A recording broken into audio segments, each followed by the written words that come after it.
Welcome to another episode of the Investors Gate podcast. As always, I'm your host, Austin Tenoche, and in today's episode, I'll be taking an introductory deep dive into the oil market. The oil market is one of the most important markets in the world, and that is true now more than ever, so I wanted to try and touch on its most significant details, and even explain some of its less significant details to aid in a more comprehensive understanding of all its moving parts. So without further delay, let's get into it.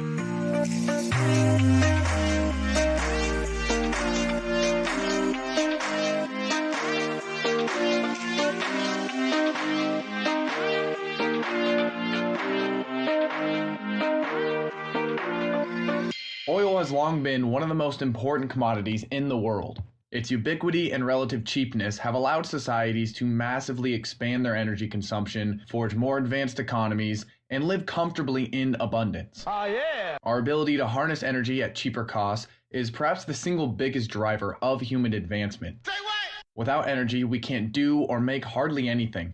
So the cost of energy is baked into just about everything in the modern world. Not crazy. With that in mind, it should come as no surprise that cheap fossil fuels have been the focus of many wars and geopolitical aspirations. Energy is both literally and figuratively the source of everyone's power, so the value of the best, cheapest, and most widely available energy sources is not lost on nations and shouldn't be lost on you. Oil production and consumption are not without drawbacks, the environmental impact and unjustly wielded political leverage it affords certain nations being the most damning, but it is objectively one of the most useful and important commodities on the planet. For that reason, understanding the oil market and even specific details about the commodity itself should be of similar importance. Right. Aside from offering a window into the politics and complexity of the modern energy market, this deep dive will hopefully underscore just how significant of a role oil plays in everyone's daily lives. Oil has become almost inextricably baked into the infrastructure of modern society, so the relevance of its market dynamics will likely become clearer the further down the rabbit hole you go. To begin this exploration into the oil market, let's talk about demand. Each year, the entire world averages about 100 million barrels of oil per day. What? And just for more context, a barrel of oil is 42 gallons, or 159 liters. So that's 4,200,000,000 gallons, or 15,900,000,000 liters per day. Damn! Back in 2010, global oil consumption was about 86 million barrels per day, which means we've seen a near 15% increase in just the last 12 years. Just the US, which consumes the most oil out of any country, consumes a whopping 20 million barrels of oil per day, followed by China at nearly 13 million barrels per day, and then India at around 4.5 million barrels per day. Little bitch. What is particularly interesting about oil demand is it has increased almost every year. In fact, oil demand is expected to keep increasing despite all the talk about transitioning to cleaner energy sources. In projections out to 2026, oil consumption is expected to increase by about 1 million barrels per day each year. The biggest reason for this is so many undeveloped or underdeveloped nations have only just started their energy-intensive expansions. The United States is well into that development and why it consumes so much more oil than every other nation, but other nations like China, India, Brazil, and countless more are dramatically increasing both their production and dependency on oil every day. The United States has a population of about 330 million people, and India alone has a population of 1.38 billion, which is more than 3 times as many people. So even if they were to consume just half as much oil as Americans do per person, their global oil consumption would easily surpass the United States' 20 million barrels per day. This is important because India is hardly an outlier. There are dozens of nations constantly expanding their dependency on oil, so any marginal decrease in oil consumption by a country like the US will easily be offset by other countries' marginal increases over the years as their economies continue to grow. The rest of the world still has a lot of catching up to do in terms of economic development and oil consumption compared to the US, so unless a cheaper energy source becomes widely available to these developing nations, they are going to rely on fossil fuels like oil, which will naturally keep driving overall demand and consumption higher. With that general outline of global oil demand out of the way, let's transition to what oil is actually used for. The obvious oil product we all know is gasoline. There's no need to explain what we use it for, at least I hope there isn't. You're a fucking idiot. But I'll still walk through some noteworthy statistics. For starters, gas accounts for over 40% of all oil consumption, at about 19.4 gallons of the 42 gallons per barrel. Nice. However, if you include other fuel sources like diesel, about 27% of oil consumption, jet fuel, about 6%, and heavy fuel, about 5%, transportation fuels account for about 80% of all oil consumption.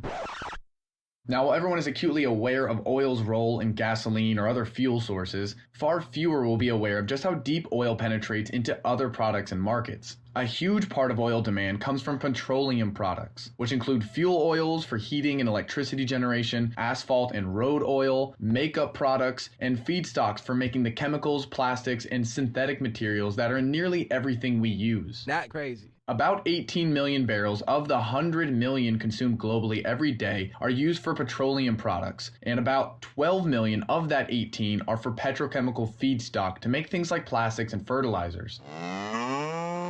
So although the vast majority of oil is used for cars, planes, boats, and all the other transportation vehicles, almost a fifth of oil is for creating petrol products we currently have no alternative way of producing. Because it isn't obvious oil is used for so many of the consumer goods we take for granted, it's easy to forget just how much we need it. Even more frightening, though, is the geopolitics surrounding oil dependence. One of the most important considerations in the oil market is, unsurprisingly, where it's located. Every country needs energy, and oil is arguably the most desired form of energy at present, so oil reserves play a vital role in any country's geopolitical power and economic self-sufficiency. Yeah, man. There are an estimated 1.73 trillion barrels of proven global oil reserves, but a significant portion of that is dominated by just a few countries. Most people will likely have a general idea of which countries have the most oil, but let's walk through them to paint a more complete picture. The country with the most oil reserves might actually come as a surprise to some, and that's Venezuela with about 300 billion barrels. A close second is Saudi Arabia with nearly 297 billion barrels, then Canada with around 170 billion, Iran with about 160 billion, Iraq with a little over 140 billion, Russia with around 110 billion, and then Kuwait and the United Arab Emirates, or UAE, with about 100 billion each. For those keeping track, the United States doesn't even sit in the top 8 with its measly 69 billion barrels.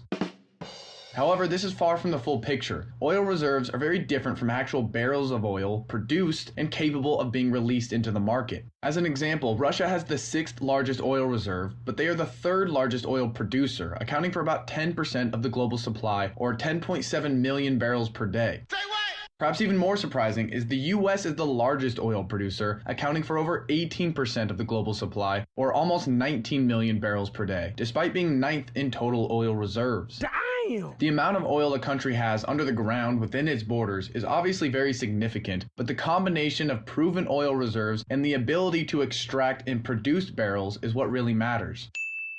That combination is the reason nations like Saudi Arabia, which is just ahead of Russia in oil production at 10.8 million barrels per day, and the UAE, 8th in production, have so much more power than other oil-rich countries like Venezuela. Little bitch. A big part of this disconnect is because Venezuela's government has been so dysfunctional that it doesn't have the infrastructure in place to increase its production.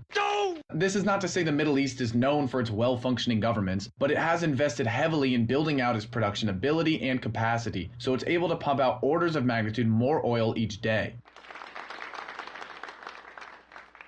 As alluded to before, one key aspect of the global oil market to keep in mind in the context of nations is that just 5 countries control more than half of the entire oil supply, and over 70% is controlled by the top 10 oil producers. When you consider how important oil is as an input to so many products, businesses, and economic activities, it should be clear why oil nations have so much leverage in the world economy. Totally. Now, in any discussion about oil nations, I would be remiss if I didn't mention OPEC. OPEC is an acronym for Organization of the Petroleum Exporting Countries and just refers to 13 of the biggest oil nations, mostly from the Middle East and Africa, but it also includes Venezuela. Nice.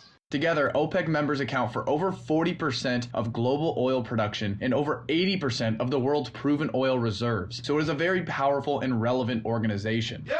The purpose of OPEC is to coordinate and unify the petroleum policies of all its member countries, but many economists view OPEC as a kind of oil cartel that cooperates to reduce market competition. Regardless of where you fall on that issue, there is no denying OPEC significantly influences the oil market with its plans and actions around increasing or decreasing supply. In addition to OPEC, there's also OPEC Plus, which includes 10 more oil exporting nations like Russia, Mexico, and Kazakhstan. Much like OPEC, OPEC Plus is an organization aimed at coordinating oil production between its members to increase or decrease supply as needed, or perhaps more accurately, as desired. For both OPECs, the largest oil producers within the organizations that are actually capable of increasing supply essentially have everything to gain because they adapt to market dynamics, while many of the smaller countries are constantly maxed out on their production. This means most of the smaller nations don't have anywhere close to the same leverage or influence over the oil market as larger ones like Saudi Arabia, the UAE, or Russia. That said, they are still somewhat influenced by and beholden to other OPEC members, so membership isn't strictly beneficial. The US actually has a lot of advantages not being part of OPEC, as it and it alone dictates its oil policy. There is strength in numbers, but there is also strength in operating independently, which a country like the US certainly values. Another important consideration about nations' oil reserves is the strategic stockpiles they keep for emergencies. The U.S. calls this its Strategic Petroleum Reserve, or SPR, a phrase that American citizens have become more familiar with amid the Biden administration's attempt to combat oil inflation with periodic releases from that reserve. That was easy.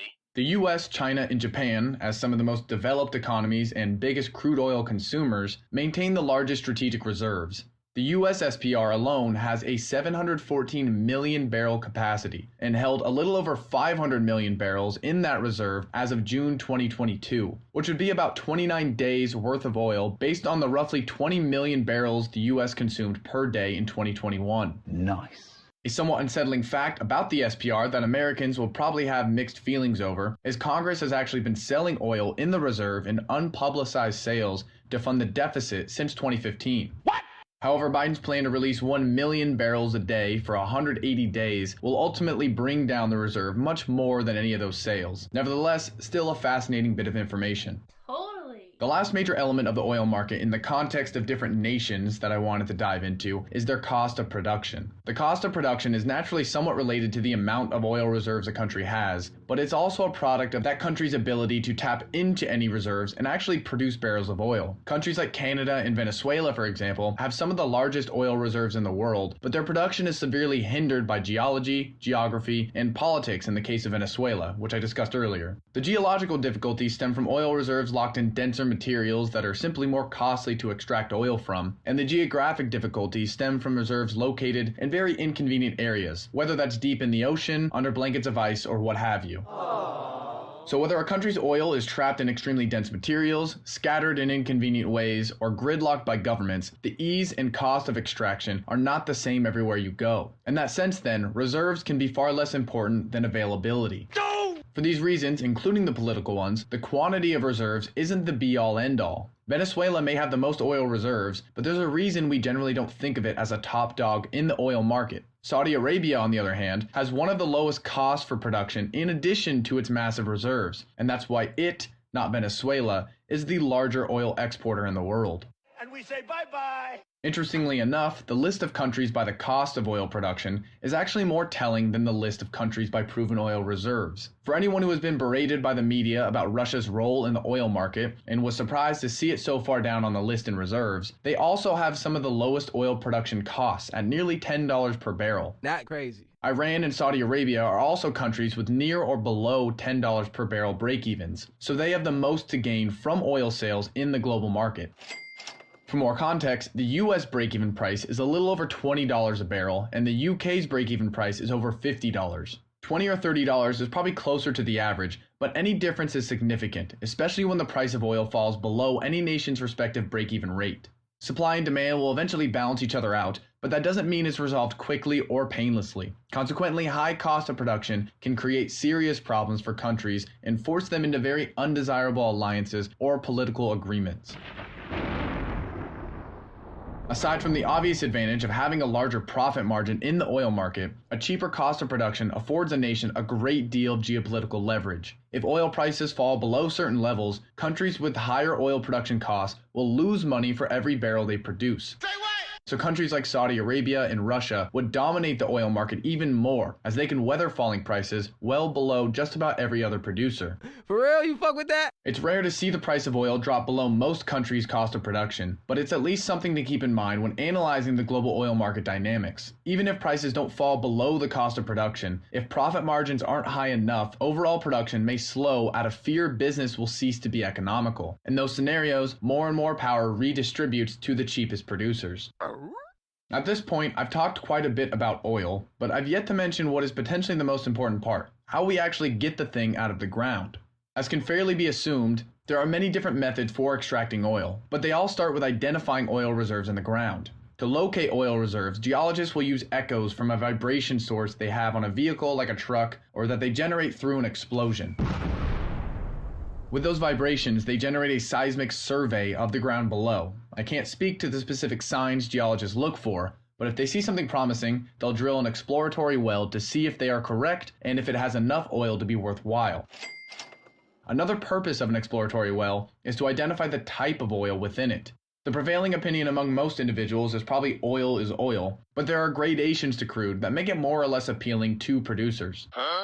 While the difference is mostly in location, the most important distinction between types of oil, especially in markets, is Brent crude oil and WTI crude oil. There are a lot more oil varieties, but those are the two main varieties. Brent crude refers to oil from the North Sea, and WTI, or West Texas Intermediate crude, refers to oil extracted in the US, hence its name.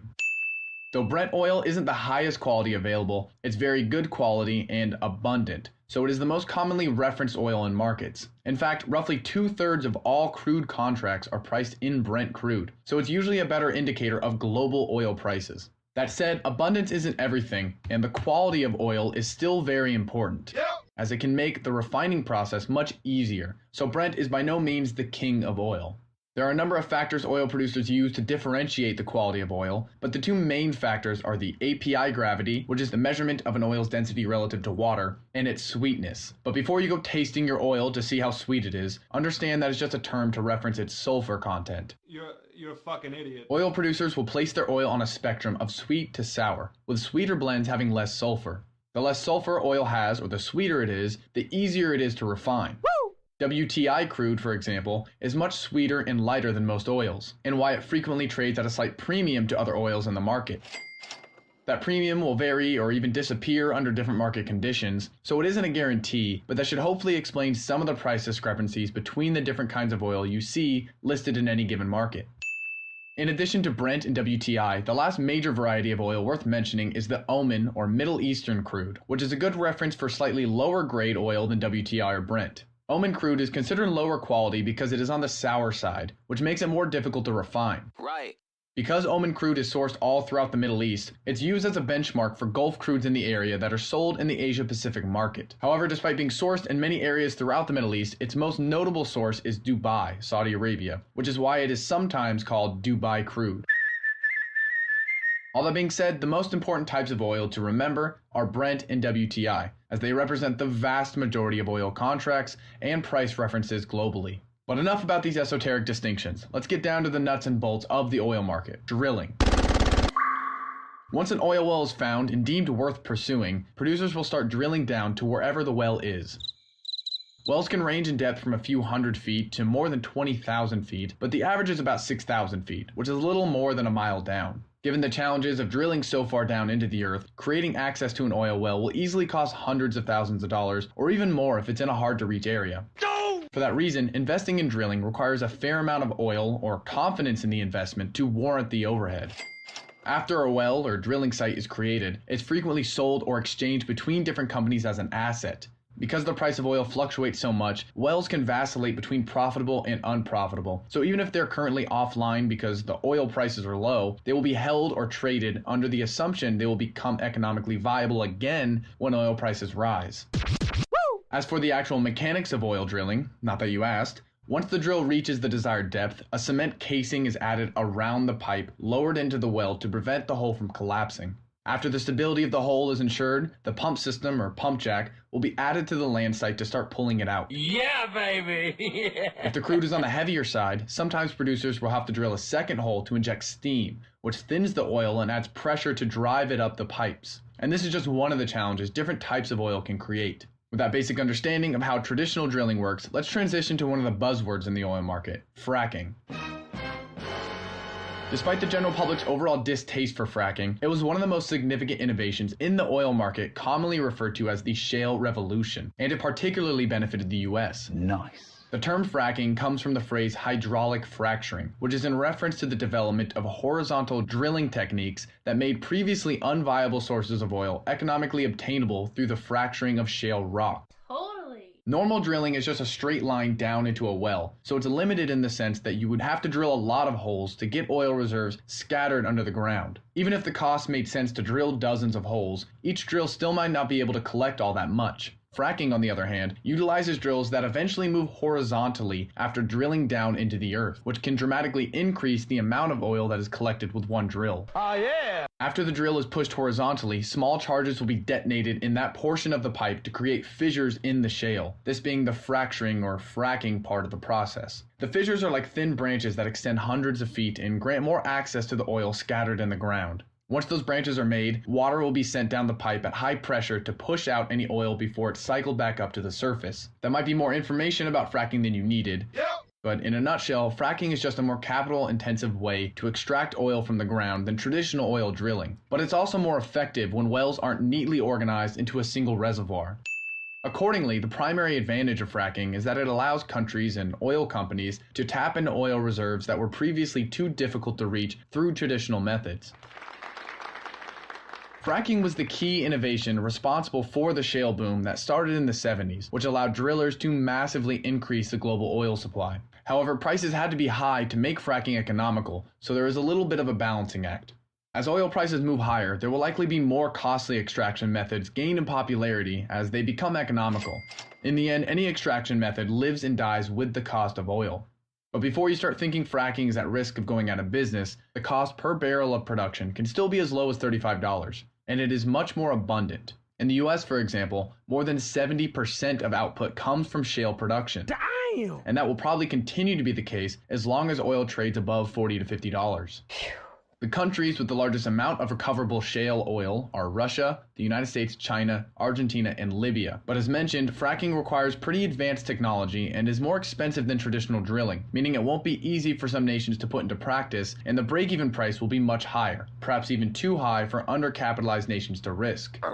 While unlikely given current prices, if oil prices ever fell near or below the $30 to $50 fracking break-even price, fracking would cease to be profitable and nations would be all but forced to go back to traditional drilling techniques. But enough about drilling. Let's transition the conversation to another vital and frequently overlooked aspect of the oil industry, refining. Oil refining is an entirely separate process after its extraction that breaks crude oil down into its various components, which are then selectively reconfigured into new products like gasoline or asphalt. Given we need oil for specific products, the refining process is an essential component of the oil supply chain. Barrels of oil don't do our cars much good if we can't turn them into gasoline. However, once you realize there's additional work involved in oil refining to create the products we need, you'll gather there has to be an additional cost associated with that process. One metric to keep in mind related to oil refining costs is the crack spread, which refers to the difference in price between a barrel of unrefined crude oil and products like gasoline created through refining. Refiners generally want the crack spread to be larger, as that means they are making more money, but the spread isn't exactly up to them. Like every price in the market, crack spreads are dictated by supply and demand, so the margin refiners make will change as demand for refined products changes. If the demand for refined products, like gasoline, is relatively higher than the overall demand for oil, refiners will make more money. In other words, they want oil prices to be low while demand for gas or other refined products remains elevated.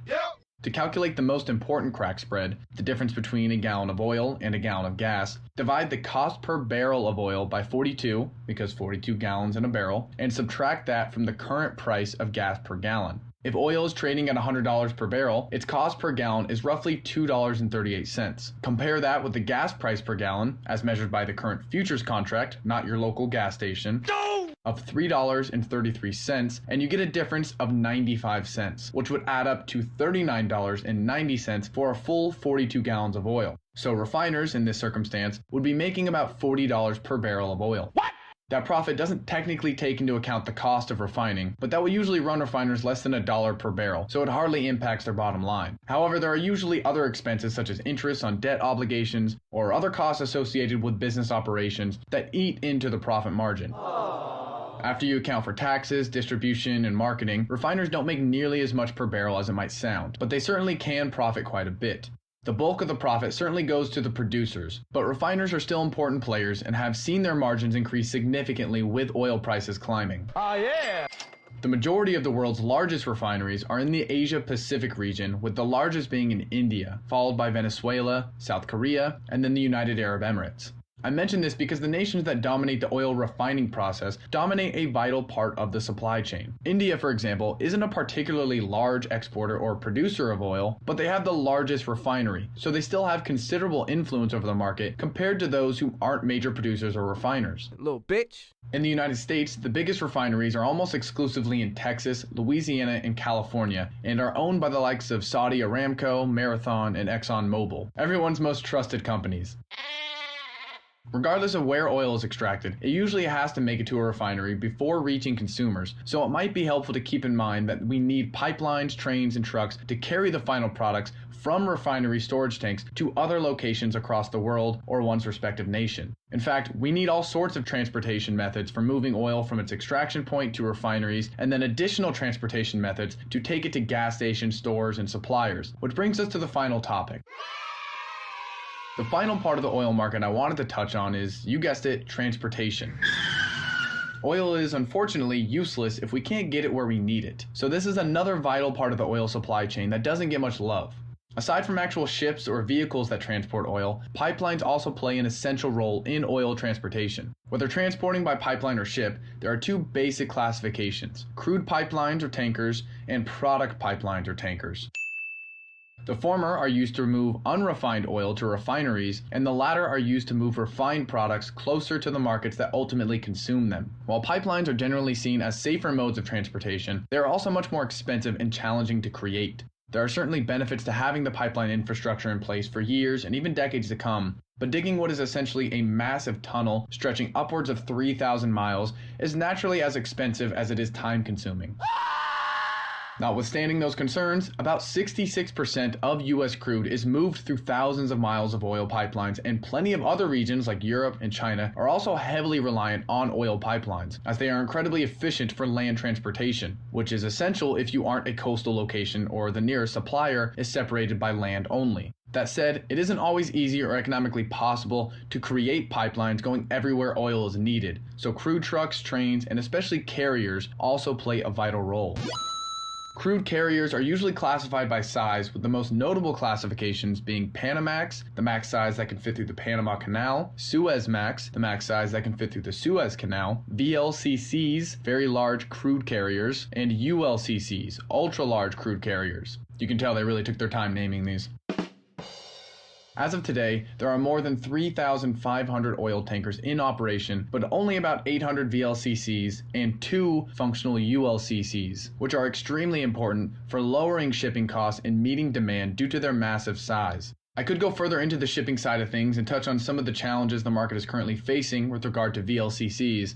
Oh, hell no! But I would direct you to Zoltan Pozar's article titled Money, Commodities, and Bretton Woods 3. Where he explains the situation much better and in more detail than I ever could. It might sound boring, but the article as a whole is excellent, and the point he raises about VLCCs and oil shipping actually have serious implications for the oil market. But I'd say this has been more than enough information for an introduction. Yeah, man. So with all that exciting information about oil nations, production, refining, shipping, and everything else out of the way, I think it's time to wrap this up. Up until this point, I've neglected to mention much of anything about the environmental consequences of oil, and that's not because they don't exist. It's just because those consequences are more a product of the commodity itself than the market. When we burn oil for energy, it just happens to release carbon into the air, so discussing that in further detail would be a better conversation for a climatologist, and certainly a conversation worthy of its own podcast. That being said, environmental concerns around fracking specifically are more reasonable because the practice itself can pollute water supplies and cause minor earthquakes. What? But we still have to weigh the costs and benefits of keeping or eliminating fracking at a time when the oil supply is already so tight. And this is not to say the extraction process in fracking or any other aspect of the oil market doesn't pose legitimate concerns, because they do. Oil is not without its consequences, but most of the environmental concerns around oil are largely unavoidable without society abandoning it as an energy source, and we are unfortunately not yet in a position to do that. Regardless of any environmental aspirations a person or country may have, there is and will continue to be a huge amount of oil demand that remains inelastic. Aside from the petroleum products we depend on and will have a difficult time replacing, there are no electric planes, tanks, or large shipping boats, and there is very little infrastructure in place at the moment to replace much of the oil demand coming from regular vehicles, despite the recent EV craze. Much of the world is slowly taking steps to wean itself off of oil, but, for better or for worse, that day when we fully sever our dependence won't be anytime soon. Even with countries like the US trying to reduce the amount of oil it consumes, countries like India, China, Russia, and most of the developing world won't abandon it until a cheaper and more practical alternative exists. It's possible the average daily global consumption tapers off and heads south of 100 million barrels per day in the latter half of the decade, but I would argue it's more likely it continues higher unless there's a significant technological advancement in energy. You can like or dislike that projection, but oil is too important to abandon at the moment, so it and the countries that produce it will almost certainly continue to dramatically influence geopolitics. In a perfect world, dependence on oil and the geopolitical and environmental consequences that come with it would be replaced by an equally effective, ubiquitous, and less controversial energy source, but we have to play with the cards we're dealt. That doesn't mean we should stop pursuing alternative energy sources, but we shouldn't be so quick to abandon oil without a viable replacement, no matter how dirty it may be. Even if you hate oil, you will probably hate the devastation abandoning it without a replacement would bring upon the world a lot more. There are plenty of reasons to dislike oil and the oil market, but ignoring oil and its role in the modern economy will only make circumstances worse. The more we learn about oil and the energy market more broadly, the more equipped we'll be to fix the problems in and around it and pave the way to a future of cheap, clean, and abundant energy for everyone. Alright, well that's all I have for you today. As always, I hope you enjoyed, I hope you learned something, and I wish you the best of luck.